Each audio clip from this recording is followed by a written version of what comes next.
Ouais. On a les beaux mondes. Vous avez les trois combattants, les trois guerriers, donc belle chanter.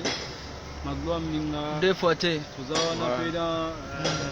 petit moment protocole, moi ça va dans la pointe quoi. Ah ouais. Donc on a pas santé, ma commune ça nous qu'on a fait au tic à tout donc on a mis en place nous avons mis tout d'accord comment tout à l'heure je me souviens comme la biche quoi Nzambe Kande après ça qui passe voir que son âme repose en paix donc il n'y a pas à dire quoi merci vraiment. Ouais bana Londres donc ya bino bomoni a to bandi esika to tsafe na biso oncle na biso esika to tsaye to zasko awa biso tout to zali awa bato tunde ka bozomona bazali donc des ans à morgue calaming qui vous a là pour mon image de la bino en direct aux autres donc tous en a passé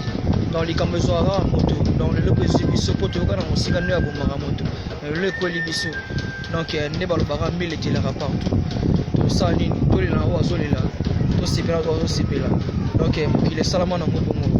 donc to robota marape to kufaka ezaka makambo kilinyo surtout nzambe mokam tayebi donc na biso ko pema na kimia nzamba ko batela bisika ozala ko yambe na kimia nyonso donc na ebité to bo japonais expliquez nous à Londres va comprendre non pardon. Ouais merci Ndekali Kolo ndenge opesa ma parole ah tout ça na matanga donc tout ça na kimbangiste awa donc tozolela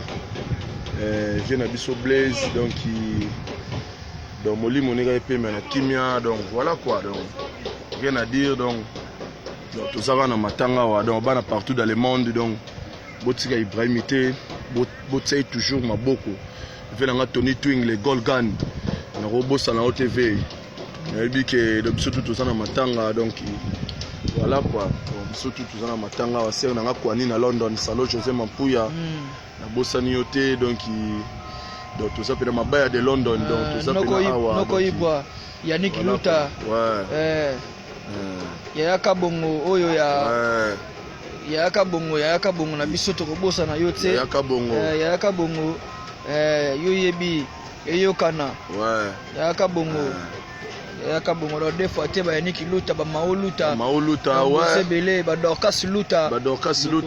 noko Jean bozebele donc na bité quoi biso tout biso yeyo tozaka ensemble banoko na biso ko oncle Dieudonné noko ya bana papa Fadiangani maman Fadiangani donc ya palais